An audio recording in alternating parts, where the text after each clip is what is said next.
Morning with Farah.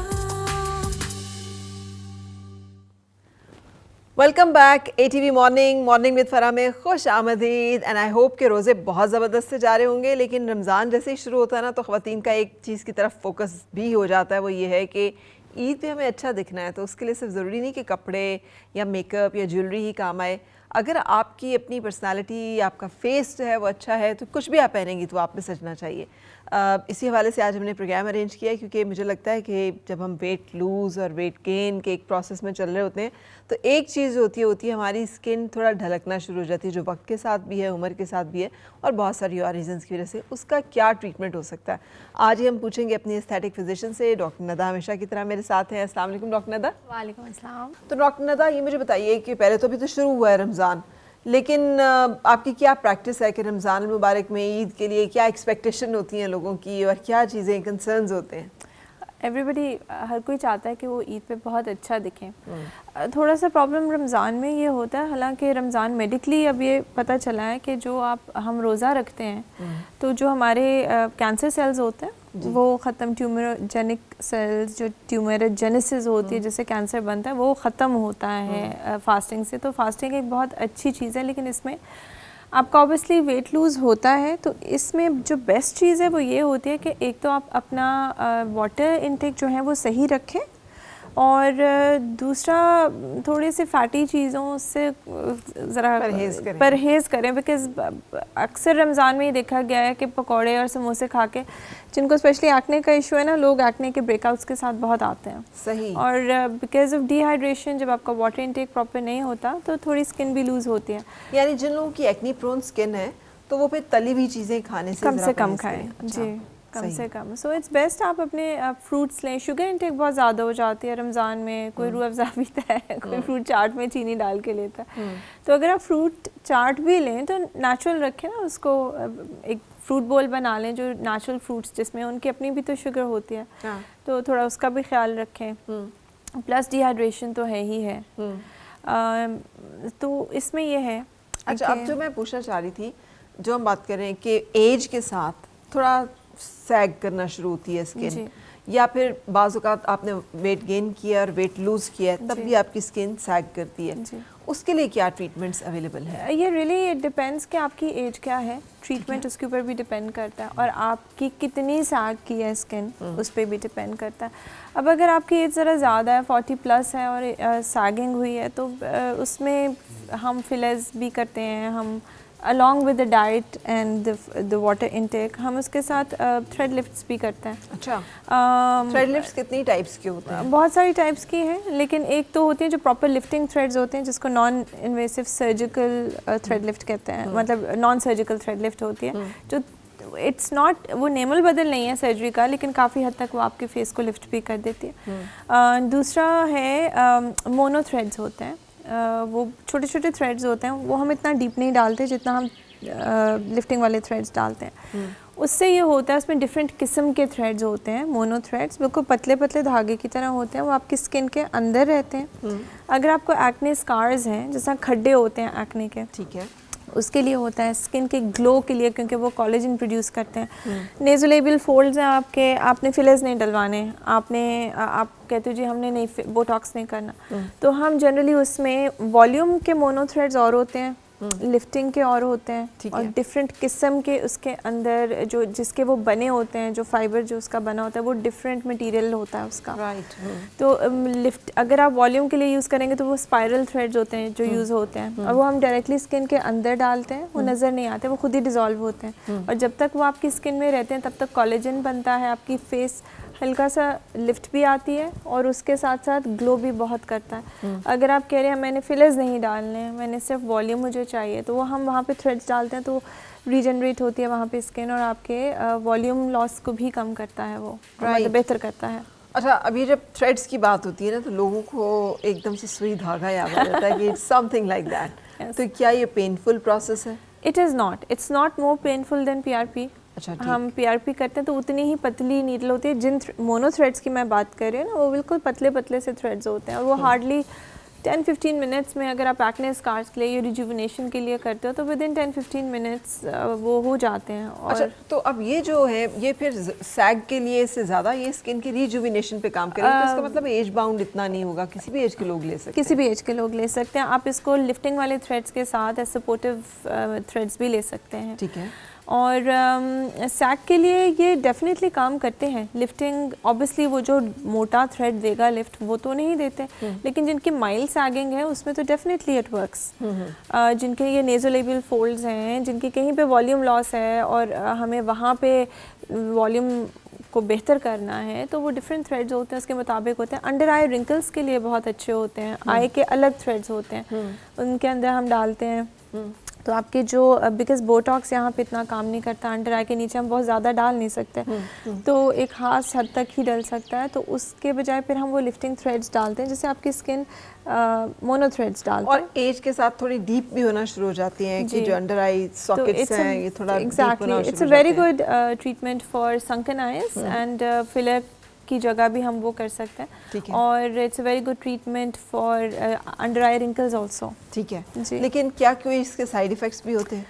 Side effects Bruges बन सकता है, उस एरिया में थोड़ी सी पेन, हल्की सी स्वेलिंग हो सकती है, बट ट्रांसिएंट होते हैं। ठीक है, threads are very safe, they are safer than fillers. अच्छा जी, safer than fillers, safer than fillers and less painful than fillers. Less painful, yes. So less painful, more safer. और कितना अर्सा स्टे करते हैं उसमें? ये अगेन इट डिपेंड्स कि आप थ्रेड में मटेरियल कौन सा यूज़ करते हो। There is different, this PDO threads होते हैं और फिर पीसीएल थ्रेड्स होते हैं। इसके अलावा भी बहुत सारे थ्रेड्स हैं, लेकिन मोस्टली जो जनरली पाकिस्तान में यूज़ हो रहे हैं वो पीडीओ पीसीएल थ्रेड्स हैं। पीडीओ थ्रेड्स थोड़ा कम अरसे के लिए स्टे करते हैं और मोनो थ्रेड्स वैसे भी 6 to 8 मंथ्स ही रहते हैं। पीडीओ में वो 4 months 5 months निकाल जाते हैं और जो पीसीएल हैं वो 8 months तक रहते हैं मोनो थ्रेड्स।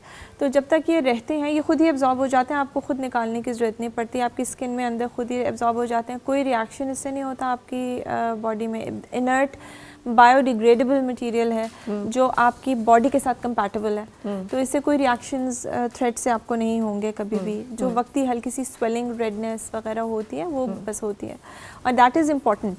जितनी स्वेलिंग अगर आपको होगी तो ही एक इन्फ्लेमेशन आपकी बॉडी में बनेगी और उससे कोलेजन बनेगी, और जितना अच्छा जितनी ज़्यादा इन्फ्लेमेशन होगी उतना ज़्यादा अच्छा रिस्पॉन्स आएगा। अच्छा आपको। हाँ जी। सो यहाँ पे सोजन जो है वो अच्छी है। अच्छी है, इसलिए हम आपको जनरली मना करते हैं। दाग अच्छे होते हैं, लेकिन अब पता चला कि सोजन भी अच्छी है, तो उसमें फिर हम जनरली आपको स्वेलिंग कम करने की दवाइयाँ नहीं देते। But yes there are chances of infection because एक फॉरेन बॉडी आपके इसमें जा रही है, तो हम इसको अंडर कवर ऑफ एंटीबायोटिक देते हैं। जनरली आपकी बॉडी की इम्यूनिटी खुद इतनी अच्छी होती है कि आपको एंटीबायोटिक्स ओरल की भी जरूरत नहीं पड़ती, लेकिन ऑन द सेफ साइड हम 2-3 दिन मोनो थ्रेड्स के साथ दे देते हैं। ठीक है। या फिर हम कोई क्रीम एंटीबायोटिक आपको लगाने के लिए दे देते हैं, एंड इट्स परफेक्टली सेफ। हल्की सी कुछ लोगों का रिएक्शन ज़्यादा होता है, एवरीबडी रिस्पॉन्ड्स डिफरेंटली, तो within a week's time you are good to go. और कोई इतना विजिबल आपको वो नहीं होता कि आप जैसे आज अब थ्रेड्स करो तो you can go to the market, आप जाएं, आप अपना काम करें, कोई इतना बस पीआरपी जितनी हल्की सी स्वेलिंग होगी। अच्छा, तो अब ये कितना कॉस्ट इफेक्टिव हैं और इनके करवाने के लिए कितना जेब में वजन होना चाहिए? क्योंकि ये एक वन टाइम प्रोसीजर है जो कि 6 से 8 महीने के बाद या 4 depending on the thread that you take, आप 8 महीने के बाद ही रिपीट होना है। तो थोड़ा सा एक टाइम पे आपको पे करना पड़ेगा, लेकिन उसके बाद आपको बार बार आना नहीं है ना। आपने 6 माह तक आपकी कोलेजन खुद ही बन रही है, आपकी रिवर्स एजिंग खुद ही चल रही है।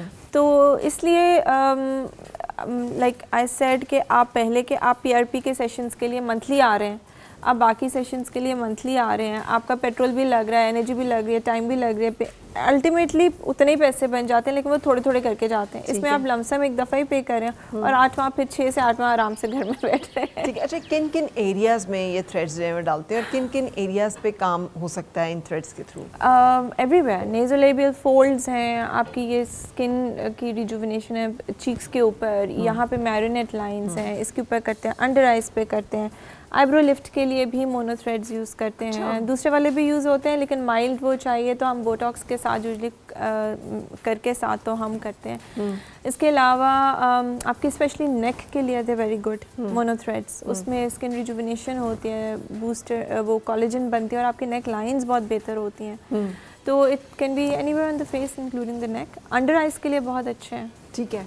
और कोई एज ब्रैकेट इसमें नहीं है, और कोई इसमें जिन लोगों को ये ट्रीटमेंट लेना हो उनको पहले से कोई मतलब कोई हिस्ट्री नहीं चाहिए है, कुछ ऐसा बैकग्राउंड नहीं चेक करना पड़ता, कोई भी कॉन्ट्राइंडिकेटेड नहीं है किसी सूरत कोई भी प्रोसीजर करने से पहले अगर आप पीआरपी भी करते हैं तो हम आपकी हाइपरटेंशन की, डायबिटीज़ की हिस्ट्री, कोई एक्टिव इन्फेक्शन आपके फेस पे अगर है, ऑटो इम्यून डिजीजेज होते हैं कुछ, तो वो हिस्ट्री तो हर प्रोसीजर से पहले लेनी होती है। लेकिन कोई ऐसा नहीं है कि बिल्कुल ही आउट ऑफ द वे जाके हमें सोचना पड़े कि because this are very safe, this is a very safe procedure. Right, आप सेफ कह रही हैं, लेकिन बहुत सारे लोग डरते हैं कि थ्रेड लेने से स्किन जो है अनइवन हो जाती है, एक तरफ से लिफ्ट हो जाए, दूसरी तरफ ना उस तरह का लिफ्ट आए, तो वो कोई सिमेट्री जो है वो ख़राब हो जाए। सिमेट्री हमेशा हो सकती है अगर आपको लग रहा है ऐसे कि दूसरी, हमेशा फेस हमारा एसिमेट्रिकल ही होता है नेचुरली भी। तो अगर आपको लग रहा है कि एक साइड से कम लिफ्ट आई है, दूसरी से ज़्यादा आई है, तो आप जिस साइड से कम है उसमें 2, 3, 4 थ्रेड्स और डलवा लें। It can always be balanced, उसमें तो कोई इतना इशू नहीं होता और इतनी कोई ज़्यादा एसिमेट्री होती नहीं है। ठीक है, हल्की सी होती है जो बंदे को खुद फील होती है, अगले को नहीं नज़र आ रही होती। हाँ, क्योंकि थोड़ी बहुत एसिमेट्री हमारे फेस में एग्जिस्ट कर रही होती है। Thank you very much. कोई और चीज़ जो आप हमें गाइड करना चाहें इस हवाले से कि दोस्त जो ऑप्ट करना चाहें इस प्रोसीजर को, तो फिर उन्हें किस चीज़ का ख्याल रखना पड़ता है, और कोई डाउन टाइम भी नहीं है ना? डाउन टाइम है, बस वही बात है कि you keep your skin moisturised, और आपने थोड़ा सा सोना इस तरह से होता है कि आप प्रेशर ना पड़े आपके फेस पे। 3 पिलोज पे आप सोएं कुछ अरसे के लिए, तो कि स्वेलिंग वो ज़्यादा हो जाती है अगर आप गलत सोते हैं, गलत एंगल पे। बाकी एक्सरसाइज थोड़ा 3-4 दिन के लिए मना है, वो नहीं करनी। स्ट्रेस एक्सरसाइजेज, डायरेक्ट धूप, डायरेक्ट हीट से बचना है, जो मेन बेसिक चीज़ें हैं। Threads also, mono threads also being used for बालों के लिए, हेयर ग्रोथ ऑल्सो। जी, तो स्कैल्प में भी हम यूज़ करते हैं, वो फॉलिकल स्टिमुलेट करते हैं और आपके बाल ग्रो करने शुरू कर देते हैं। अच्छा, that is the latest in threads also. Right, so ये क्या मेल बाल्डनेस पैटर्न जो है इट डज हेल्प, यस, अगर प्रोवाइडेड कि आपका फॉलिकल डेड नहीं हो गया, तो अगर वो थोड़ा वीक भी है तो उसको वो दोबारा रीजनरेट कर देता है। बिल्कुल सही, बिल्कुल सही। Thank you so much.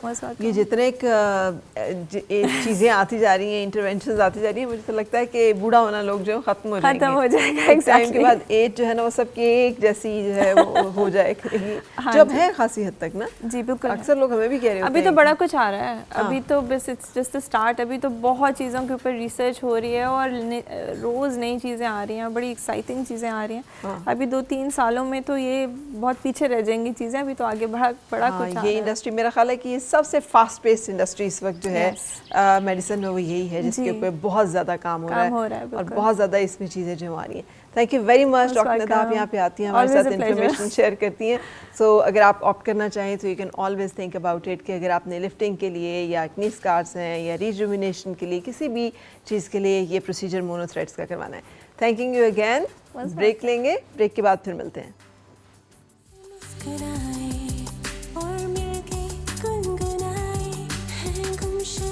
खुशियाँ सारी वो ढूंढ लाए, आओ फिर से मुस्कुराए।